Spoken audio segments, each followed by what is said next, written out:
Truth is setting us free. This is a podcast for those of us who want to be set free. Is that you? The basis for most religions is the practice of spiritual principles. However, in the name of religion, wars are being waged across the planet. The intention of this podcast is to take a step above religion by creating a personal relationship with Spirit, or the God of your understanding. These are some of the principles that are setting me and others free. Principles like peace, joy, gratitude, acceptance, patience, tolerance, forgiveness, compassion, and empathy, just to name a few. See if you can identify yourself in the stories that follow and how some of the most inspirational people in my life are practicing these principles and being set free. See if you can be set free through the practice of spiritual principles. I invite you to enjoy what follows.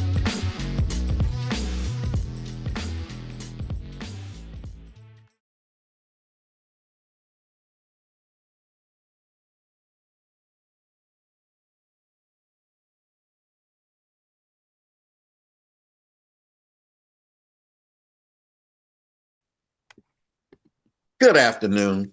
How are you today? Good afternoon. I'm well. How are you? I'm doing pretty well too. It's a good day. Yes. I'm making that declaration. Ashe.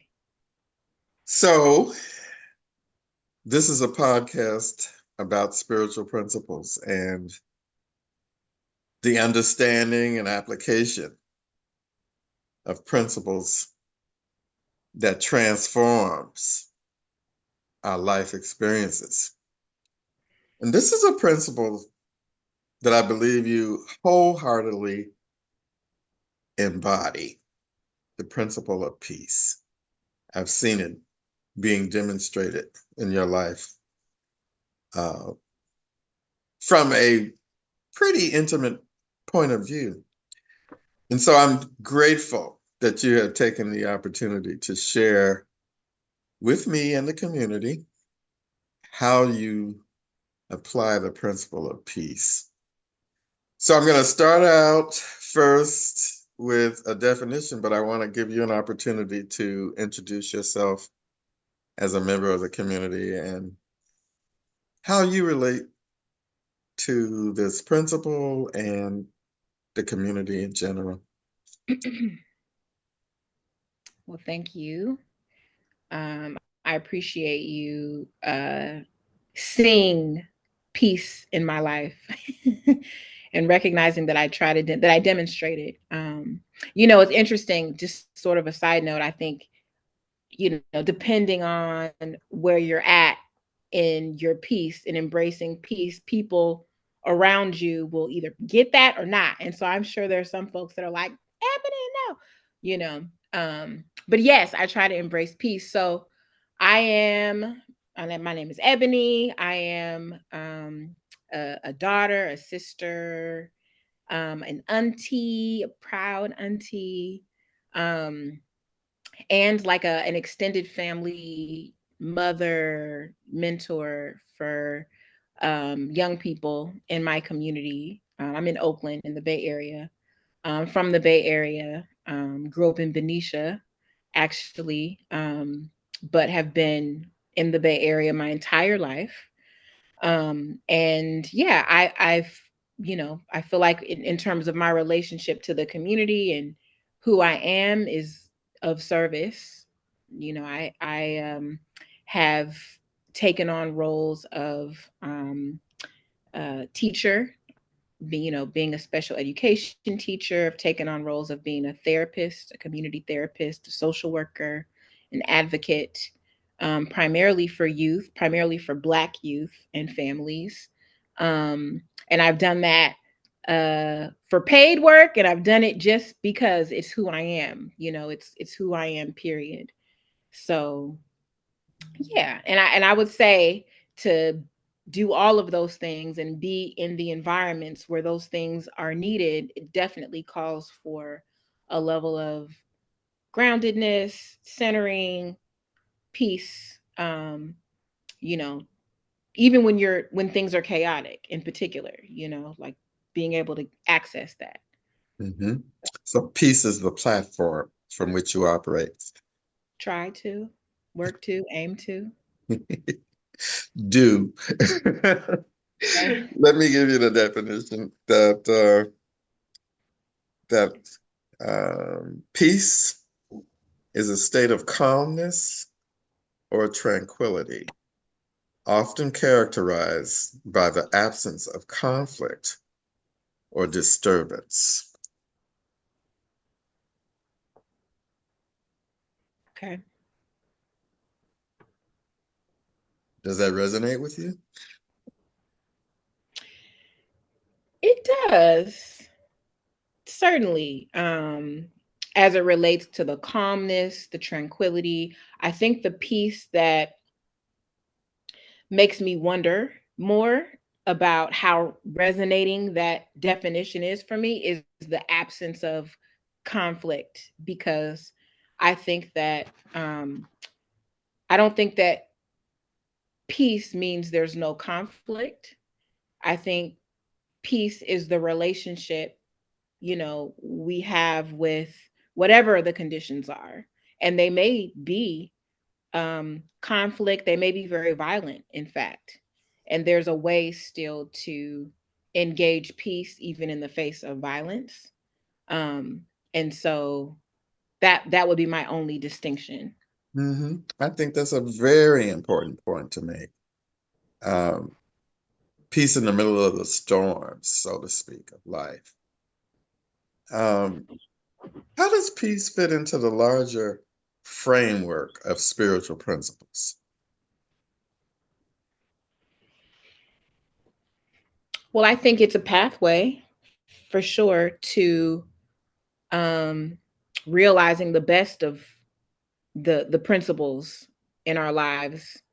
Um, you know, Peace is a state of being that I think we must seek and embrace in order to really experience the fullness of love and joy, to really bring in prosperity and abundance. So I think it's yeah, I think it's like a road. It's an anchor and a pathway, a connector to spiritual principles. And I would add too that in the larger framework of spiritual principles meaning the principles that fall out of love. I think in the larger framework of um, peace does directly connect to the conditions that already exist. And yet, um, there are practices that we use to uncover it. You know,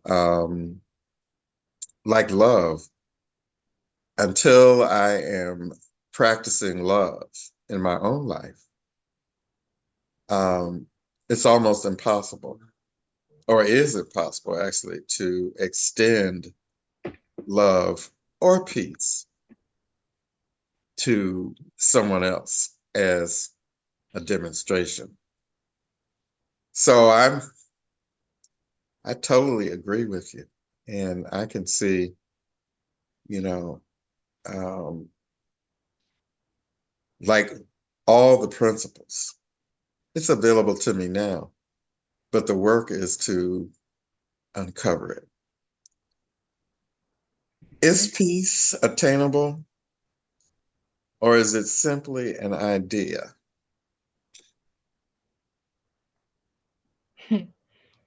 um well, the simply an idea is interesting terminology. Because I mean, ideas are attainable. Ideas are, we manifest, what we think, what we feel. So, absolutely, peace is attainable. We are both experiencing it in this moment right now, in fact. So, um, yeah. And there are many tools, I think, that we have access to that help to facilitate the experience of peace, for everyone, everything.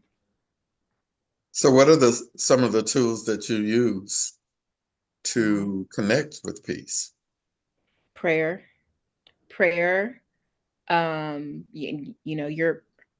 I hope it's okay. Full disclosure, you're my prayer partner, so you really helped me to um, access prayer in a different way, in a more targeted way. Um, so that actually really, I think, brings peace to life in a way that I maybe didn't see it before. So prayer is a tool. um Connecting with my ancestors, and they're, knowing that they're, as we in spirit, we're all one, and even when we physically are no longer, on this earth, our essence continues to exist. And so my ancestors are right here with me, even right now, guiding me and helping me to navigate my life. And they don't have the same kind of barriers that I do. They have a lot of more freedom, more access. So I definitely feel their presence, and that definitely brings me, helps me to connect to peace. And nature, I would say, is another tool. Like, again, we are all one. And when I say we, it's not just people, it's literally everything that is in existence. And if I'm speaking about this earthly realm, all of life is, um it is manifested from divine life force. And so, nature, when I say nature, I'm saying, I'm talking about, like, the earth and the sun, and those things just exist in the fullness of the divine essence that they were created. I think, humans, we can kind of get caught up in forgetting, but a plant doesn't forget what it is, who it is. The sun doesn't forget what it is, who it is. And so, for certainly for me, being around nature, and in particular, like trees, um like land, dirt, trees, really helps to remind me, um yeah, and connect me to peace. And there's many others, beautiful smells, yeah, there's so many different reminders and tools to kind of like bring us back to our breath, bring us back to our center. Yeah, I totally agree. The senses have been a gift in connecting us to the nature of things around us and also inside of us. So Yeah. I totally agree with that. Water happens to be one of the strongest connections that I have with nature. Mm-hmm. And I love to travel to different places in the world and experience rivers and lakes and oceans, you know. Um, that brings me peace. And Mm-hmm. I have a place that I can go and just sit and spend hours and hours and hours in contemplation. Mm-hmm. Mm-hmm. Yeah. Um, how can we cultivate peace in our lives and also in the lives of others? What does that look like? Mm-hmm. Well, I mean, I think part of it is like what I was just speaking about in terms of using the tools, what you were talking about with the water. Hmm.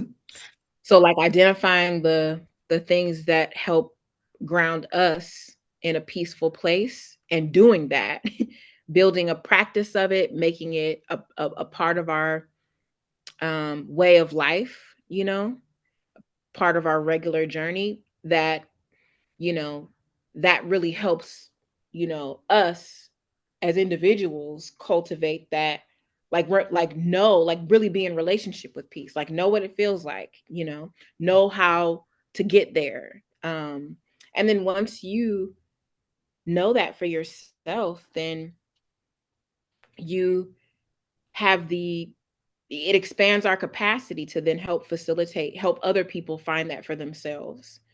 um you know if you know what peace looks like and feels like, and especially if you allow yourself to be in touch with multiple um mechanisms to access your peace, through healthy relationships that you have with others, with nature, as we talked about, through prayer, through meditation, practicing, like strengthening our connection to the source, and bringing that to life through our intuition. The more we use multiple varieties, then the more we are able to understand it, from different vantage points, and then help other people access for them what works for them. So I would say, yeah, in a nutshell. Is there a difference between inner peace and outer peace? Inner peace and outer peace.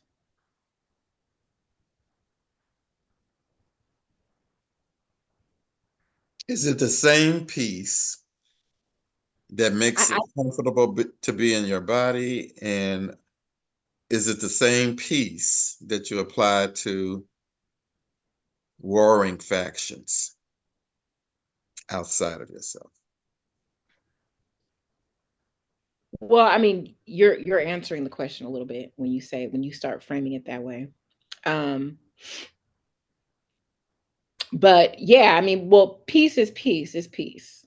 I don't think that it's not like it's coming from another place or another source, whether you are cultivating it internally or you're seeing it happen outside of you. Like, it's all coming from the same energy. And we all have access to it. Now, in terms of how we relate to the different ways that peace shows up, there's ways that we obviously have, we have full control over our, um, our experience. We don't have full control over anyone else's experience.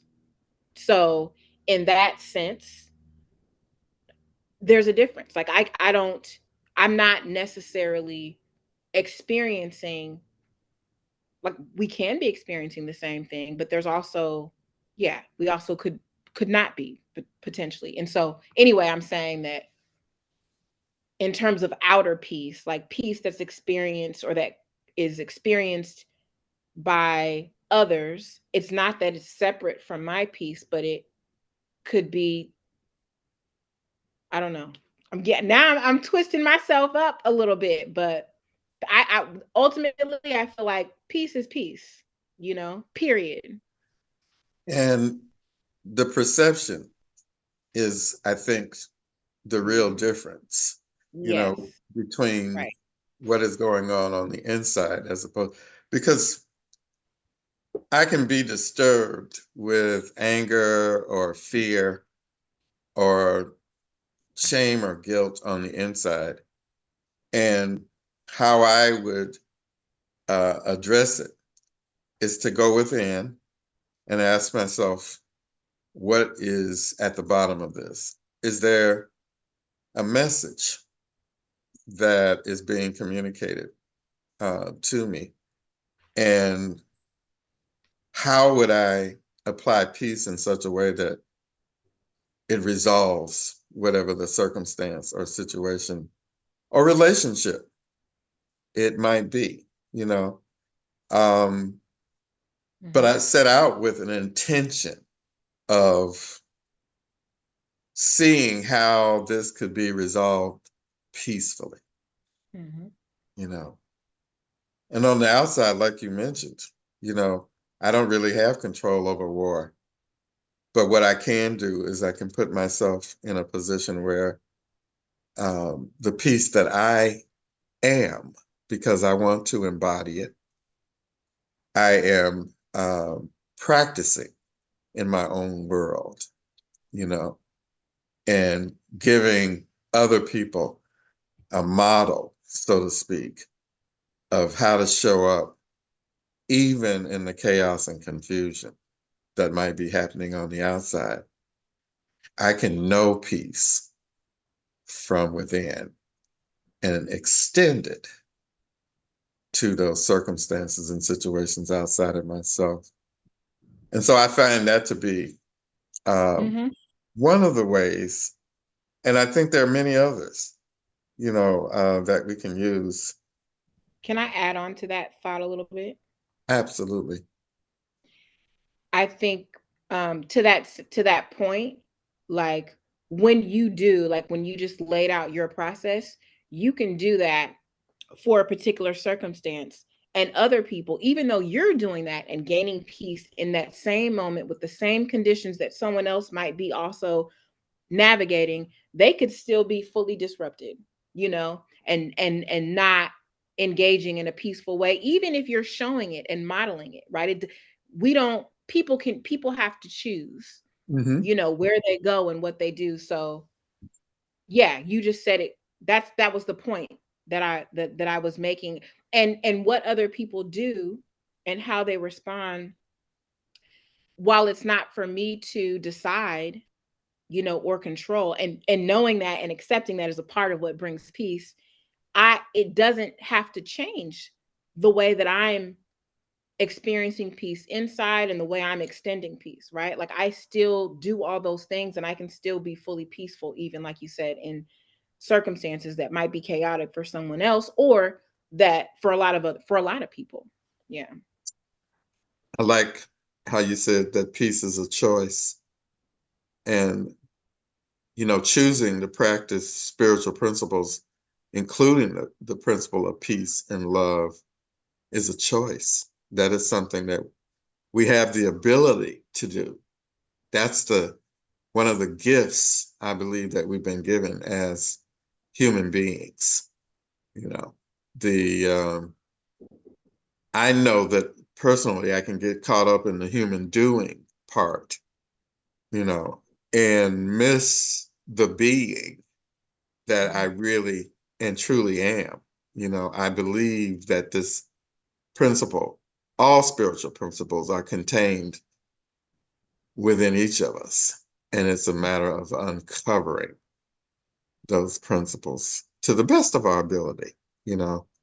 And it's different in different situations and circumstances, you know. And um, but it's also wonderful to have other people, even in the midst of the chaos and confusion that we might see in other people's lives, to maintain our own peace. You know, that is um, a powerful gift that we've been given. And some of us actually use it. others kind of miss the point, I think. Um, is there a difference between, no, let me ask another question. Can we have peace without harmony among individuals and nations?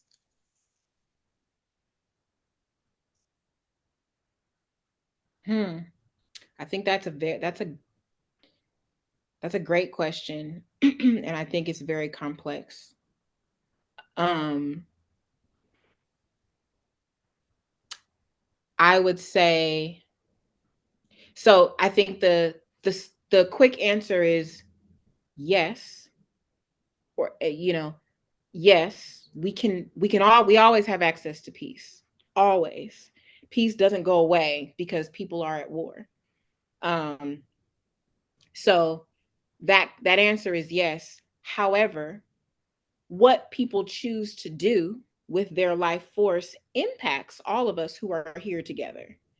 And so if there are a set of practices and systems in place that are designed that within their design are destructive and violent, um and and and those systems are powerful, meaning they are influencing so much of what's happening in the world. um then there are going to be people's lives who are imposed upon, you know. And those folks that are imposed upon, there is suffering. um it doesn't mean that those people who are imposed upon and are suffering, even when they are experiencing genocide, it there's still room for people who are in the midst of genocide, like being the victims of that. There's still room for them to access peace, um and um expand that.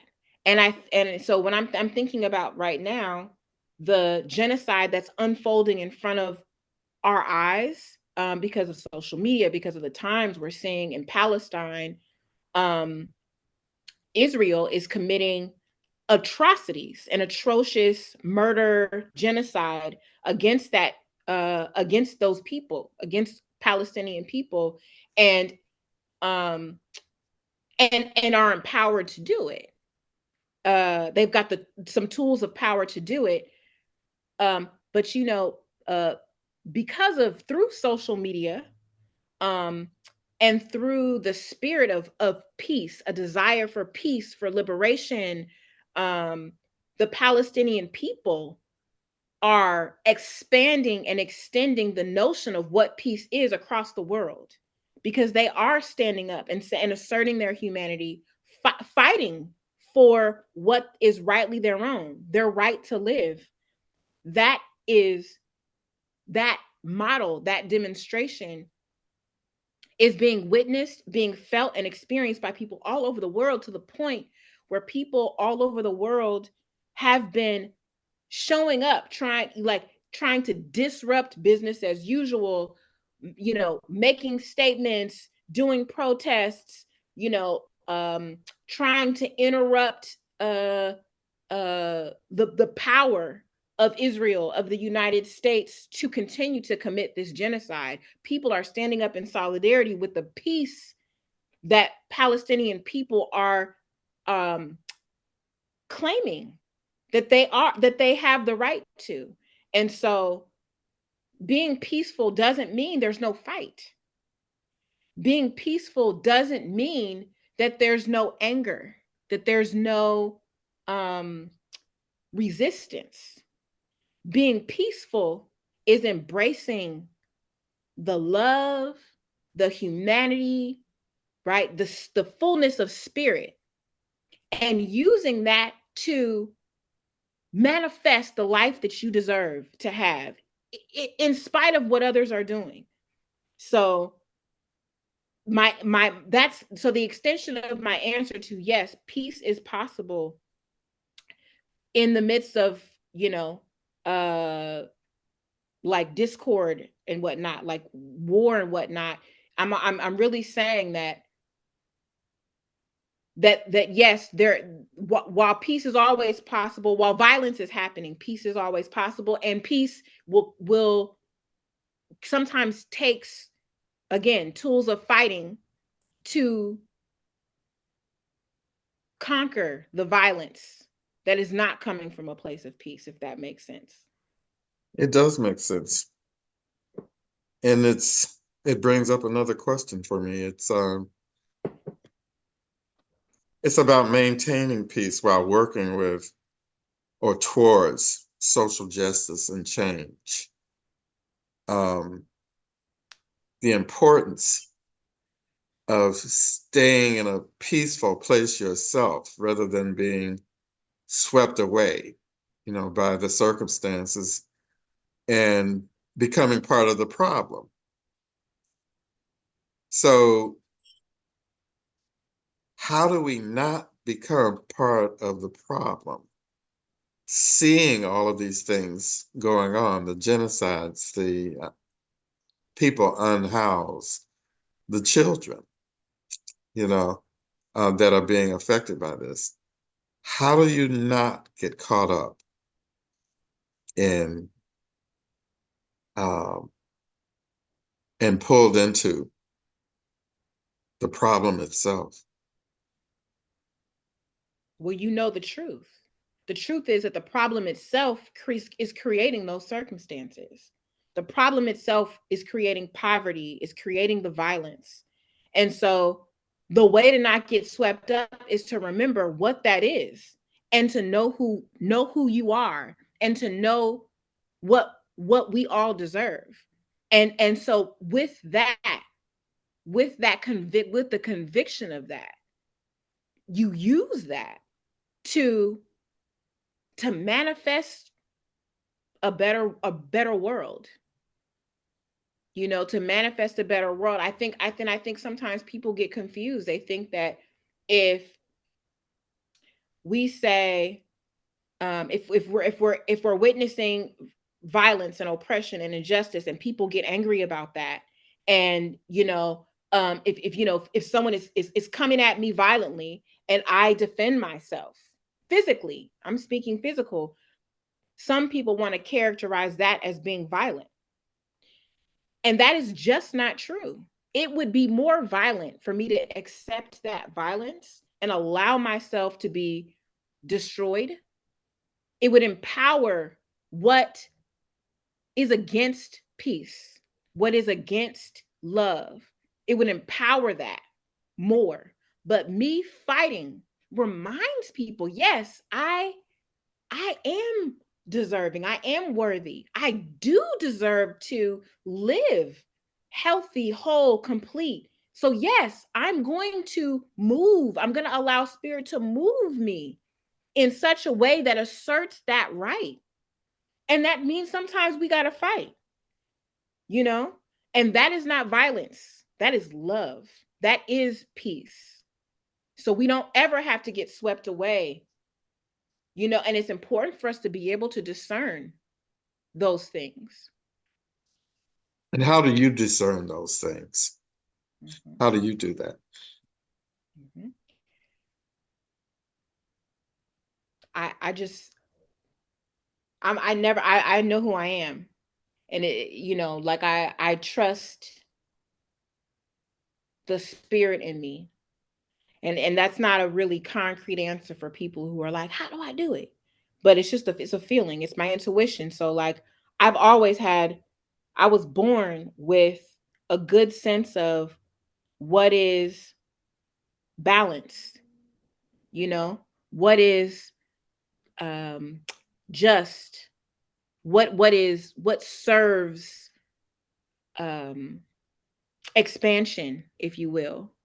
And ever since I was a child, a small child, I've felt this, and I've known this, and I've held that conviction that has never left me. Even in my silly mistakes, even in moments, I have a temper. So even in moments where I might lose my temper, where whatever, where I'm off, right? Where I could be wrong, I can always bring myself back. And I think that, and I nurture that now as I've matured into an adult. In my adult years, as I've matured, I've also learned how to uh identify the tools to practice, so prayer. I have to pray. I have to pray. I have to give thanks and honor to my ancestors. I have to acknowledge them and know that they are guiding me, that there are things that I can't see that are being seen on my behalf. And that is allowing me opportunities, that opens up possibilities.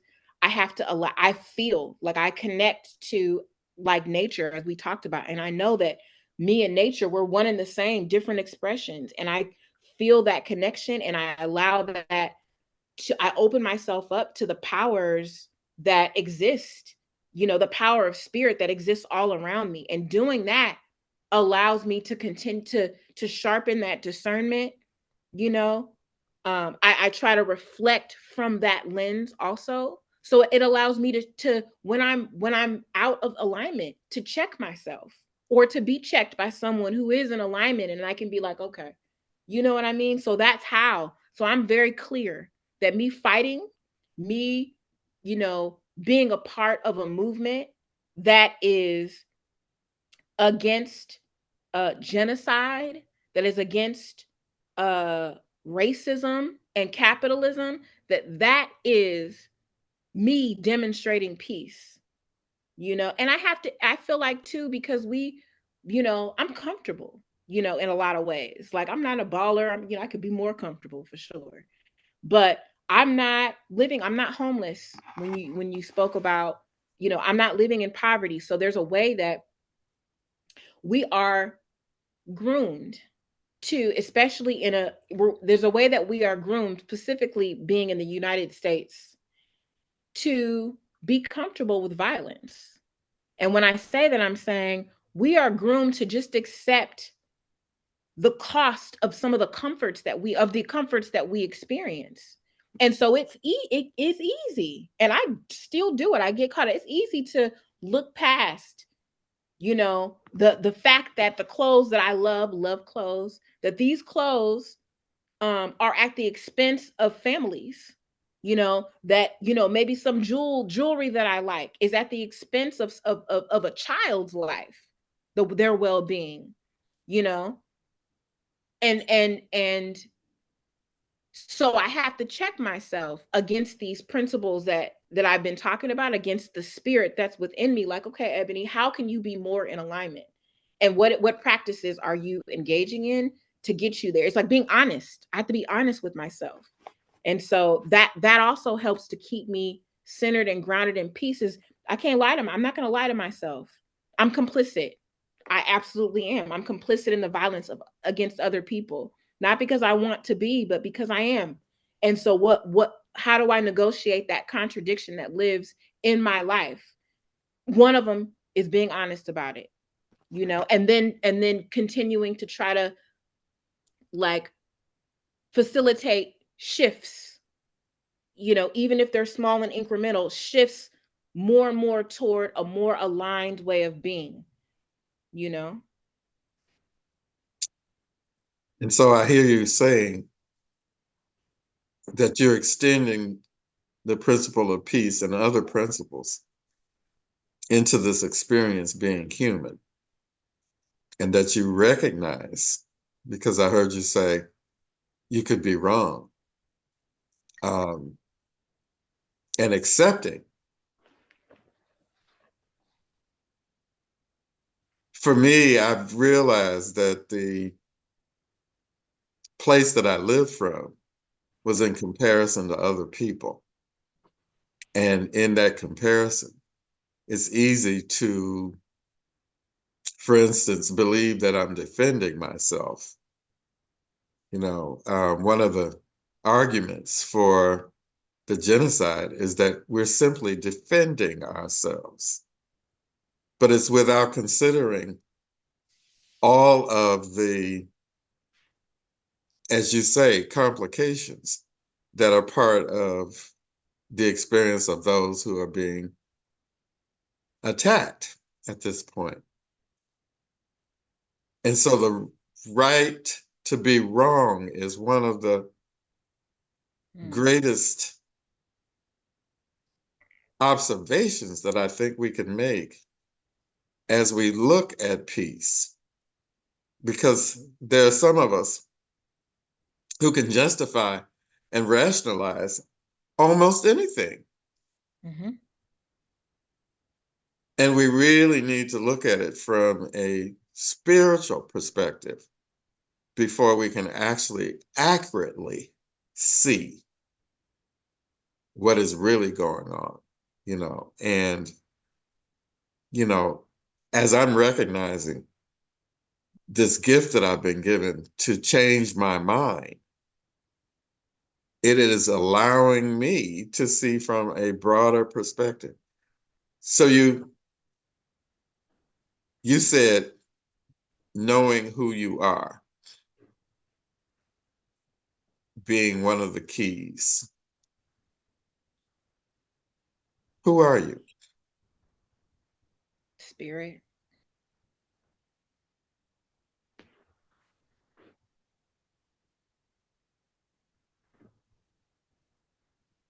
Yeah. So the person that sits before me is spirit.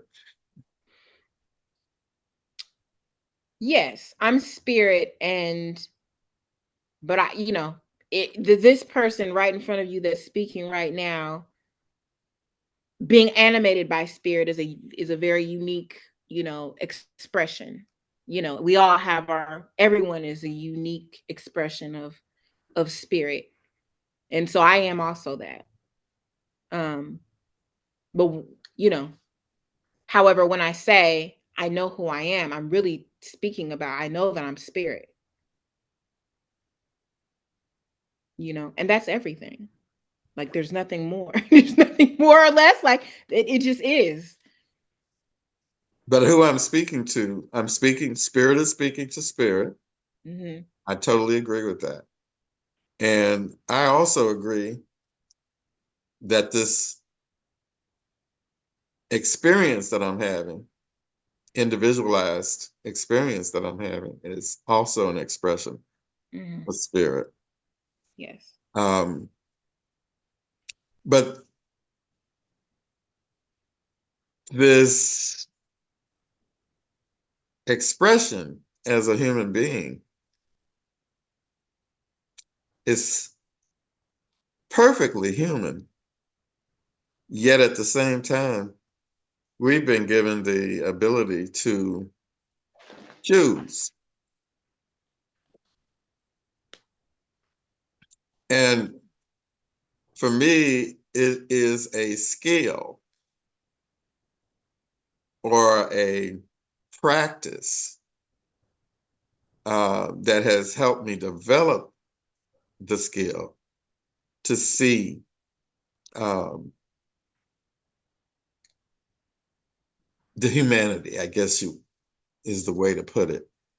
The ability um, to be wrong, the ability to learn from circumstances and situations, conditions, um, diagnosis, um, the ability to recognize that I have power to change what happens in my own life. You mentioned earlier you don't have the power to change what's going on in somebody else's life, but influence them.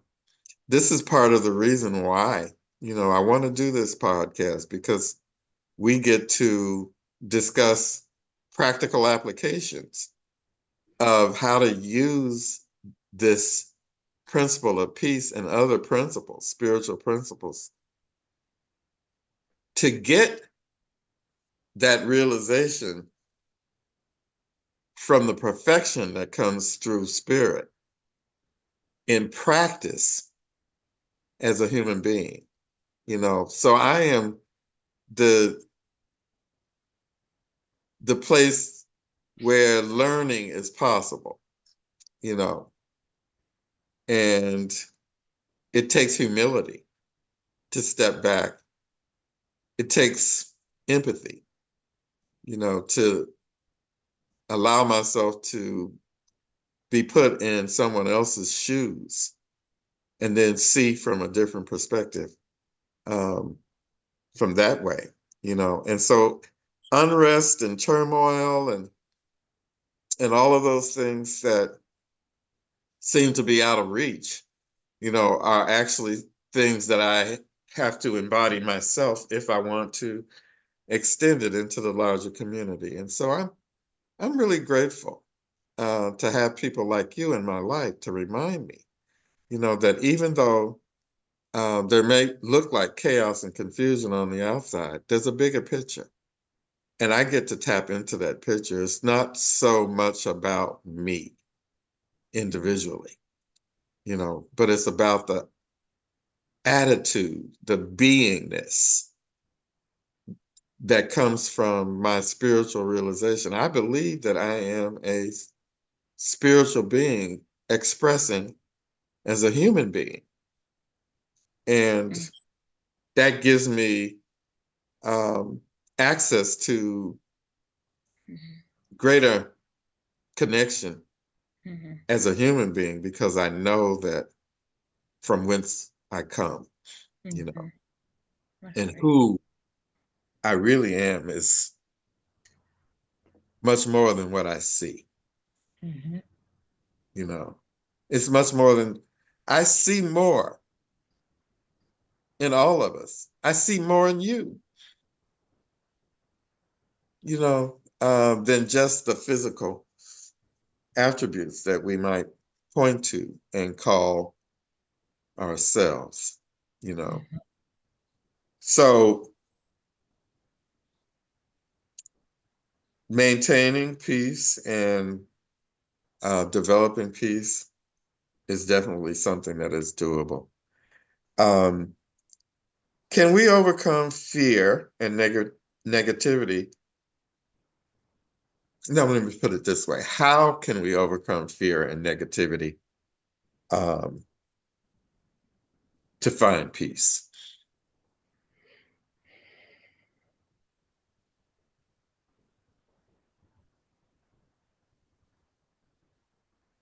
I mean, I almost feel like it in some way, peace, is the start and the end.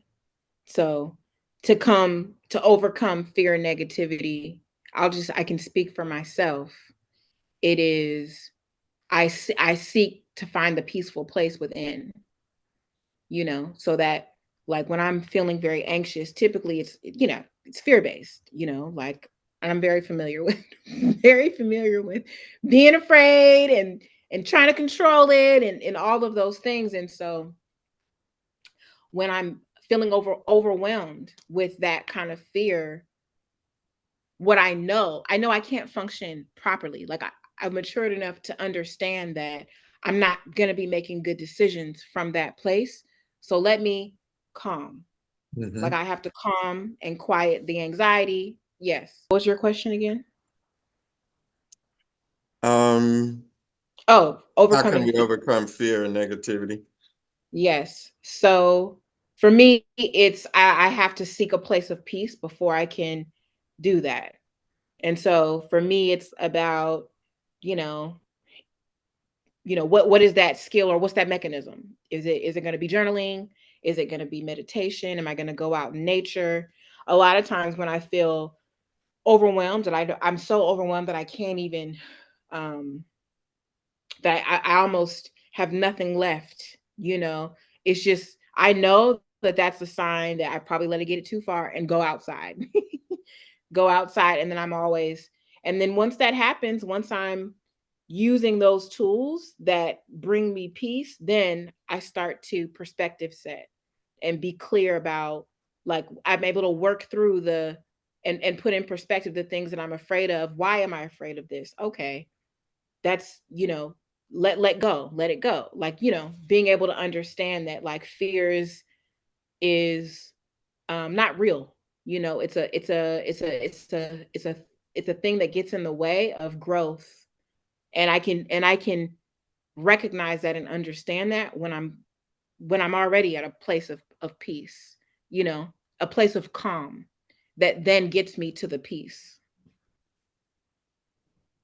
So, is peace the goal or is it an ongoing process?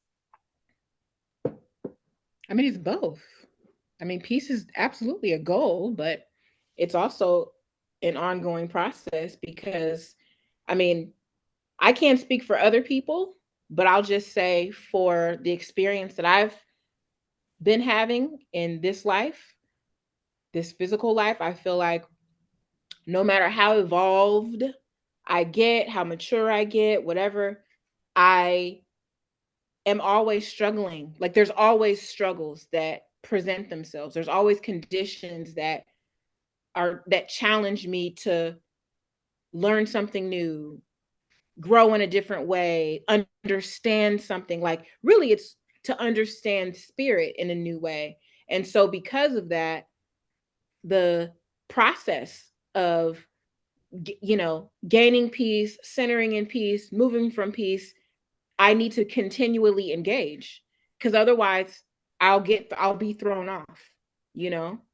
It's not like I arrive and I'm here for the rest of my life. It's like, oh, you arrive and it ebbs and it flows, and it's work. It's intention, you know? And so your understanding of peace increases as you move through the process. Sure. I mean, I think so. I Mhm. imagine I'm not closed off to having deeper understanding of peace, you know? But I'll say that even if the understanding of peace is at the highest level, even if I fully get it, if there's such a thing, I'm still always in the process of maintaining it. You know what I mean? At least in this earthly realm, this physical realm, I'm always in the process. I'm always engaging that process. So are you finding yourself better able to be in relationship to others as a result of your cultivation of peace? Oh, absolutely. Oh, 100%. Yeah. I mean, I think about my romantic relationships. I think about my friendships. I think about my work relationships, and and my family relationships. All of them have presented their own particular set of challenges, and some of and as a result of some of those challenges that I really struggled to navigate because of a more limited understanding of what it means to move from a peaceful place within myself. Some of those relationships I don't have anymore, and I'm not saying I'm the only reason, but I contributed to it. um you know and some of those relationships have grown, to be more beautiful, and some of those relationships I'm navigating right now challenges in some of those relationships. But my and the way that I'm confronting them is from a place that allows me to access my own peace even in the midst of the conflict. Like, we don't have resolution, you know and I'm thinking of a particular dynamic situation that I'm in right now. There's no resolution. There's discord. And there's a part of me that can get pretty easily really wound up in the discord, the frustration, the the fear, the anxiety, right? The overwhelm. But I know that that is not the place to be, you know? So I'm able to access my resources, my tools to gain a peaceful perspective within myself that then allows me to engage the situation such that I am not all wound up, regardless of what other people are doing. So certainly it's transformed the way that I approach relationships for sure. So do you believe at the bottom of conflict and discord is fear?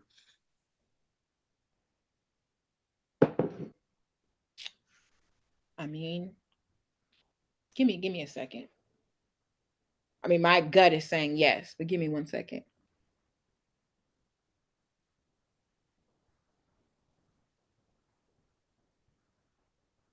Yeah, I do. I do.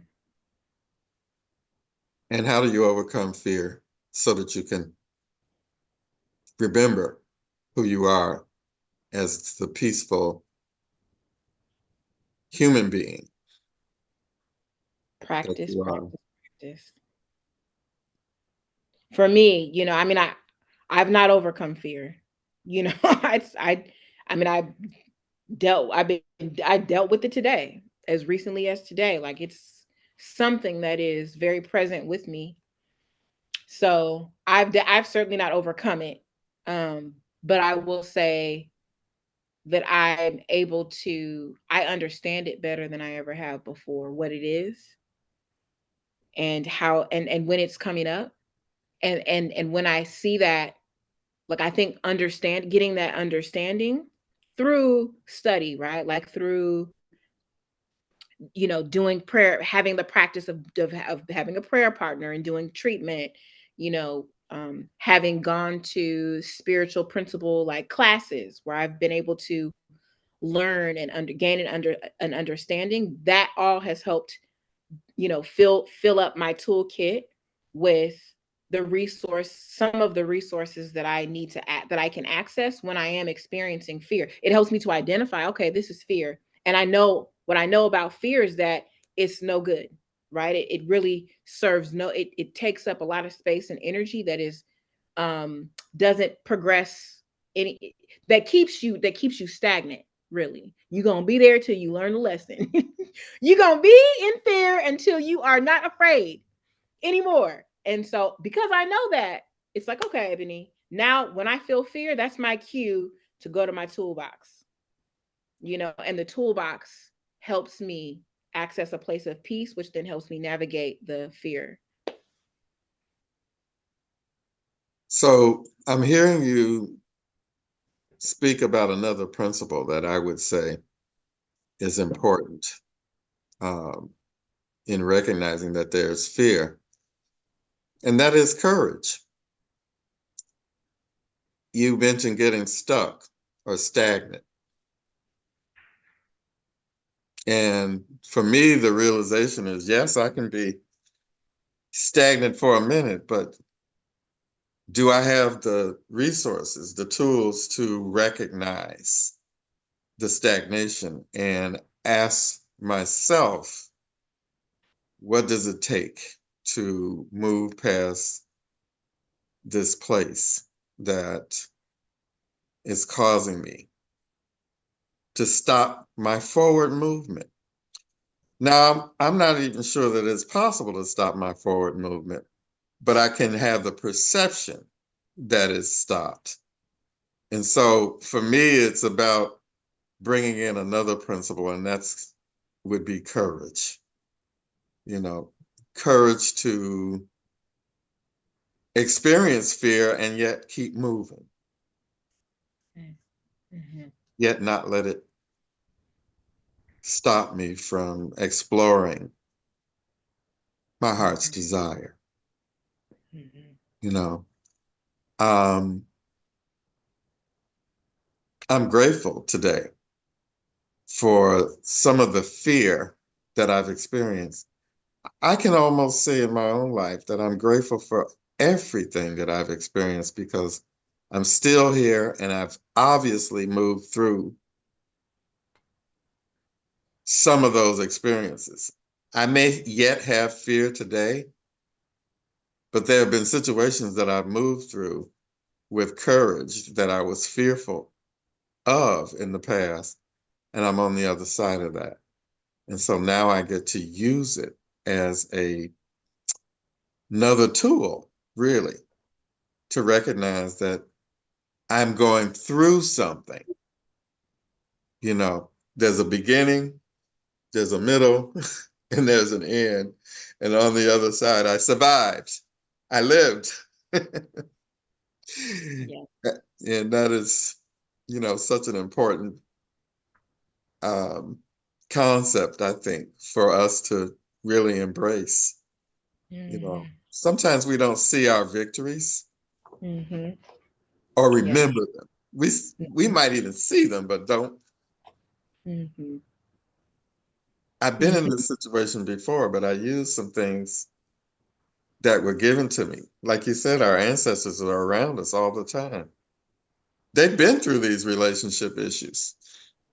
You know, they understand who they really are because they're speaking now to us from a spiritual place as opposed to the experience we have in these human forms.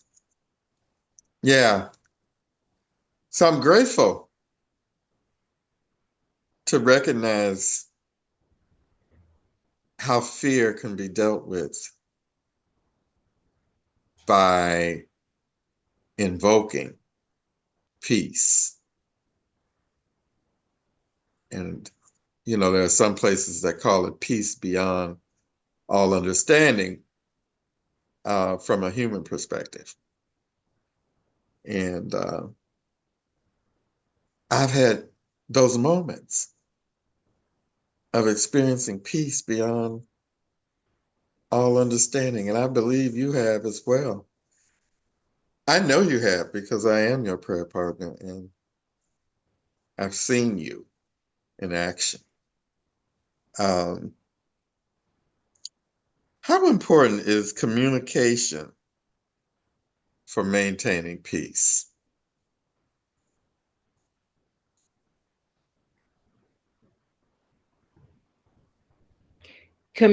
Communication with, I mean, it depends on are you speaking about within myself to maintain peace within my own existence, In, separate from other people? inside and outside. Hmm. Well, I mean, communication is, fundamental. I think it's a fundamental part of life, really. Um, you know, things have to communicate with each other to work together, and everything is working in harmony. So, um, to maintain peace within myself, I absolutely have to be in conversation with with spirit, with what's happening with me internally, like use spirit to explore and navigate what's going on within me, ask questions, seek answers, ask the right questions, well, I'll say ask the questions that lead to clarity, be able to hear and receive the clarity at as it's coming, when it comes, like all of that is a communication process, um in terms of you know efforts to maintain peace between myself and other beings, right? Because I've got my cat right here. There's some communication that happens, just with my cat. She was just knocking on the door, wanting to get in, to get warm, to be near me. If I want to nurture our bond, which I do so appreciate, let me be attuned to that, and responsive, but in relationship to other people, certainly like I think when you were speaking earlier about being in conflict and the process that you go through to maintain peace within, and then to express peace as well, and extend it out, whatever folks do with it, that is communicating, where you are, and that allows for the receiver, or the person that's there witnessing, the witnesser, to see that and engage with it, which could then influence and transform the way that they are experiencing things, and then bring about resolution even. So I think the communicating that that I am peace, like that I'm coming from a peaceful place, that I seek and desire a peaceful resolve, that is important for people to know. I think that can help to diffuse at least a layer of fear, certainly for myself, but like even for others. And so, and then like, in order to maintain peace, like we have to be listening, you know we have to be open and embrace and you know really engage the reality that there are other experiences outside of our own. There's one experience in terms of spirit, but our unique expressions, we are having multiple. There's a variety, right? Spirit is abundant. And so we can't expect everyone to express exactly the way that we do. That's not how spirit works. And so we have to be um open to listen, to learn, to receive other ways of getting to peace. All of that is communication. So yes, it's fundamental, it's critical. And so there's a level of vulnerability that has to take place because if there's a fear of communicating, Mhm. that's fertile ground for assumptions, misunderstandings, Mm-hmm. um, misperceiving even the intentions of others. Mm-hmm. And without that, there's no forgiveness, there's no empathy, there's no compassion. Mm-hmm. Yep.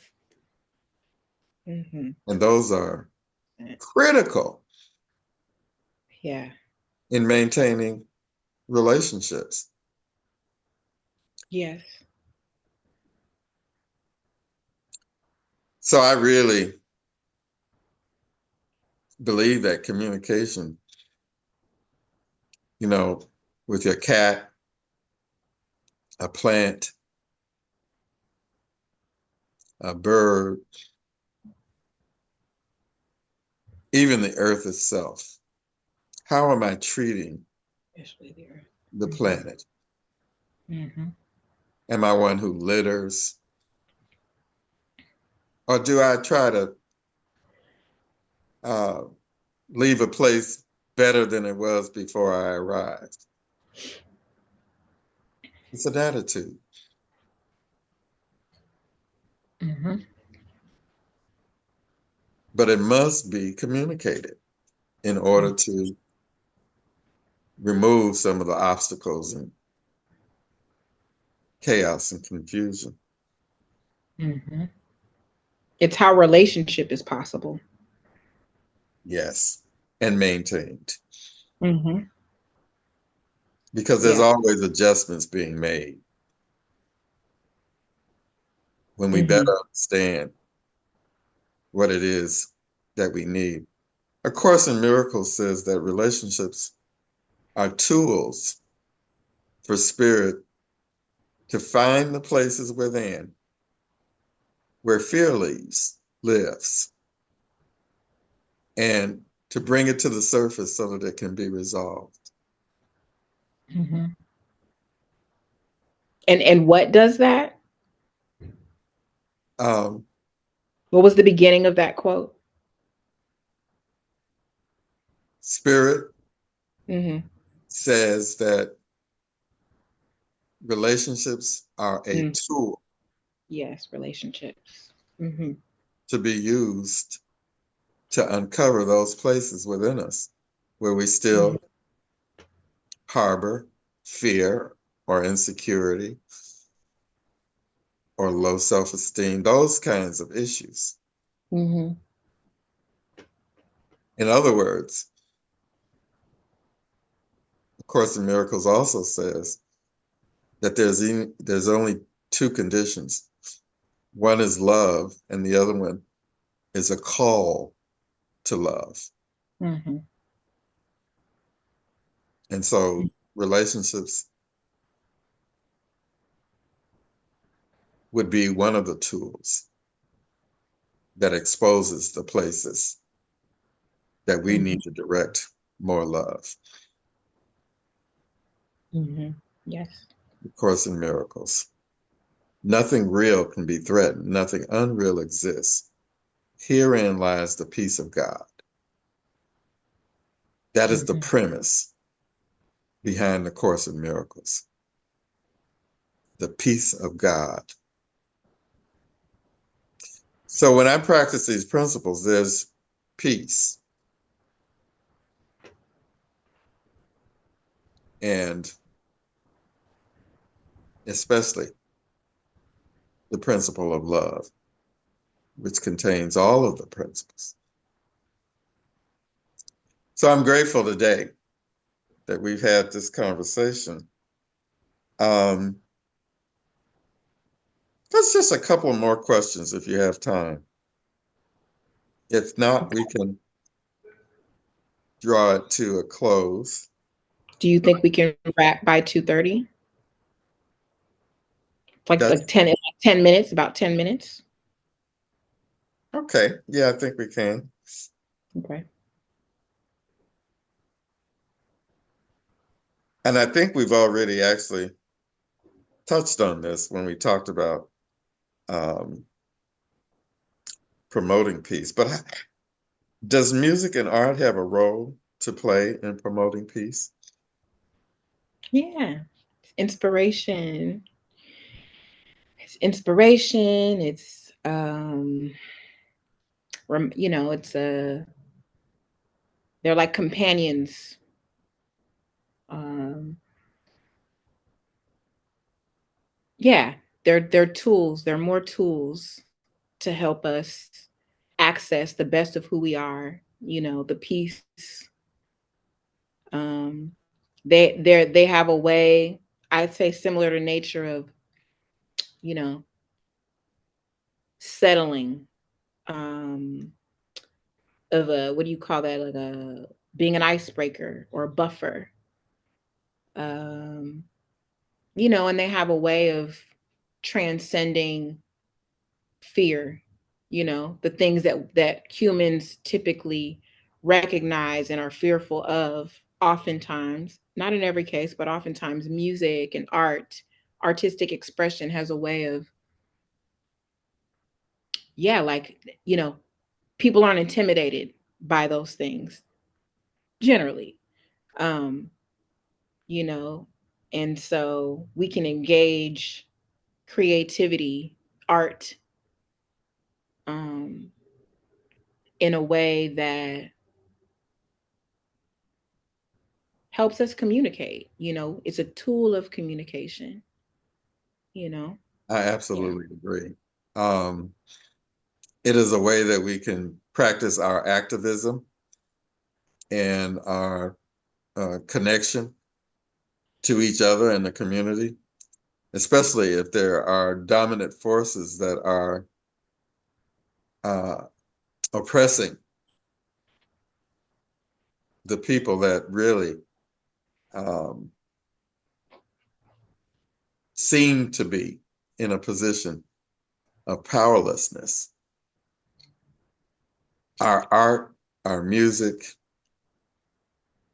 is a power that we can use Power. Yeah. to reveal the peace that is underneath it. Mm-hmm. Ashe. It's Yes. almost like waging peace through art and music, Mm-hmm. like those who wage war. Mm-hmm. Mm-hmm. Is nonviolence the most effective means of achieving peace? We're talking about using art and music, and there have been movements, nonviolent movements. I How mean, I, effective, how effective do you think they are? I mean, I think violence is a threat to peace for sure. So, in that sense, of course, there's a. I think when I hear nonviolence, and let me be clear that I haven't deeply studied nonviolent movements, though I know that they exist, have existed. I know Martin Luther King, Gandhi. There are folks that are recognized as leaders in of nonviolent movements. Um, but when I think about how people interpret violence, it's so biased and um, I would say incorrect. There's a lot of ways that people interpret uh, what is actually violent as neutral or as peaceful even. And so I think and there are ways that people look at when folks are defending themselves. Like, for example, when we talk about, like, oftentimes, like Malcolm X and Martin Luther King, who were not in full contradiction with one another. There was a lot of, synergy there. But they are sort of positioned in mainstream media, mainstream culture as, in conflict with one another, in contradiction to one another. Malcolm X, who really promoted self-defense, their mainstream media would have you believe that Malcolm X was violent. and defending oneself, as I spoke about earlier, in relationship to the genocide happening really all over the, like in many different places around the world, but the one in Palestine very specifically, defending oneself is an expression of peace, because you know that you deserve it and you are doing what you are utilizing all of your tools and resources to assert and maintain peace. Now, when it crosses over into violence is when and I don't know, I think this is something I need to think more about, but I'll just say I feel like violence is really,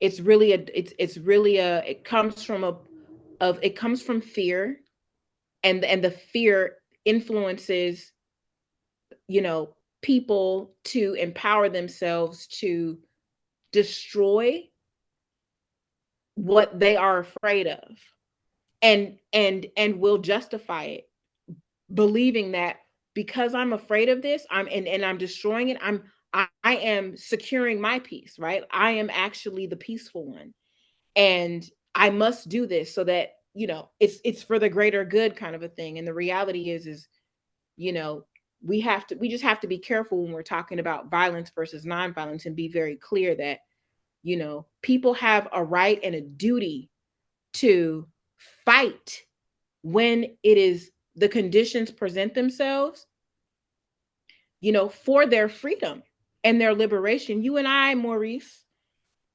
would be in completely different circumstances. We would not even be in this place potentially had our ancestors not embodied the peace that brought them to fight, you know, for us, for our lives, for our liberation, um for us to thrive, for us to have the opportunity for that. So that does mean sometimes there is physical on physical, because that must happen. And so that, I don't know, that's my answer. I don't feel like it's a simple answer. I feel like it's complex, but that's the answer. Yeah.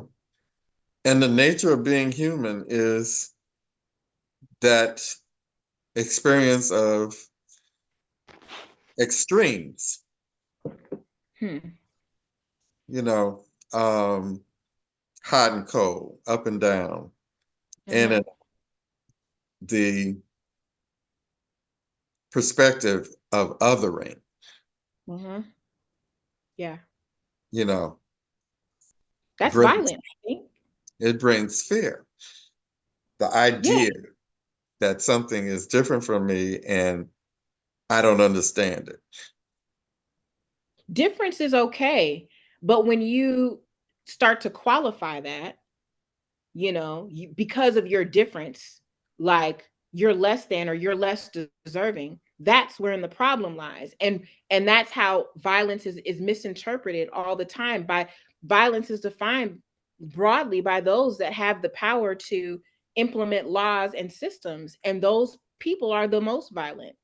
People want, we're in the Bay Area, we hear about bipping all the time, and busting in people's cars, stealing their stuff, people, oh, lock them up. Like, that's so violent. They're doing violent things. Now, I'm not sitting here condoning bipping, but is that more violent than being in a place that does not respect and value your humanity enough to make sure that you're provided for in terms of food, clothing, and shelter?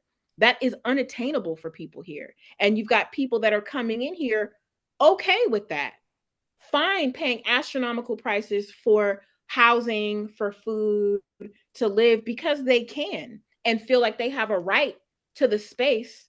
And it's right in front of people who are struggling to feed their families, are struggling to stay warm.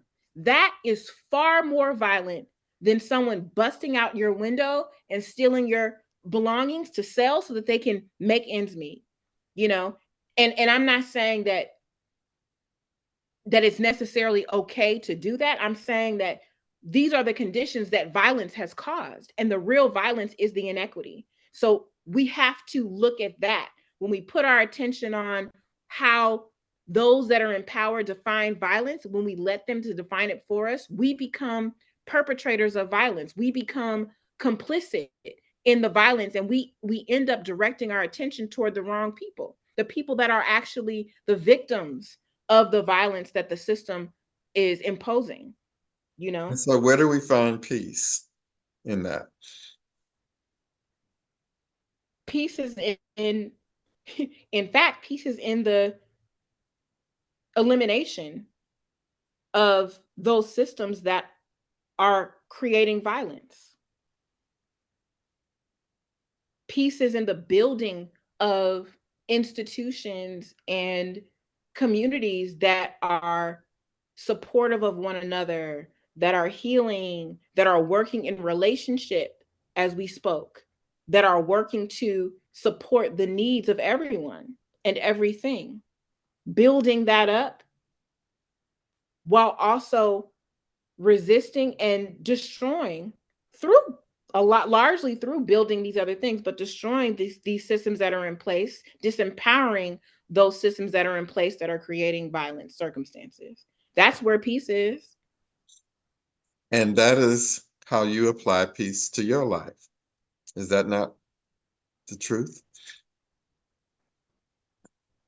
um like, you mean like working to destroy systems that are harmful and create systems that are healthy? Yes. Isn't that Yes. the work you do in the community? Yes, it's the work I navigate and do my best at. But yes. The work that you embody. Mm-hmm.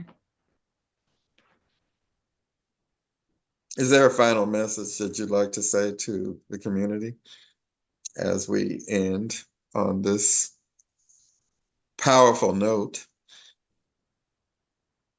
Mm-hmm. What would you like to say to the people perceived to be in power? And what would you like to say to the people who are perceived to be oppressed?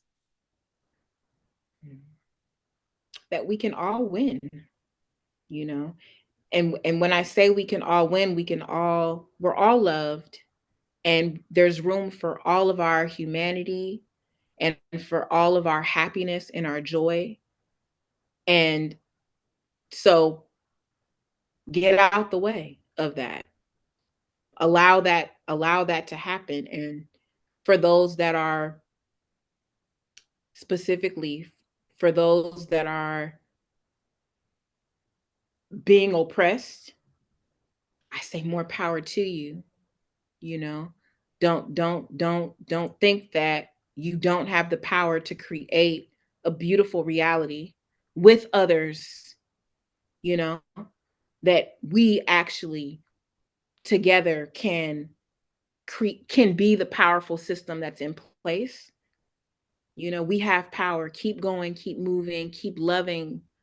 Know that us together, those of us that understand that, us working together is what is going to make the reality that we want to see. You know, violence will not win.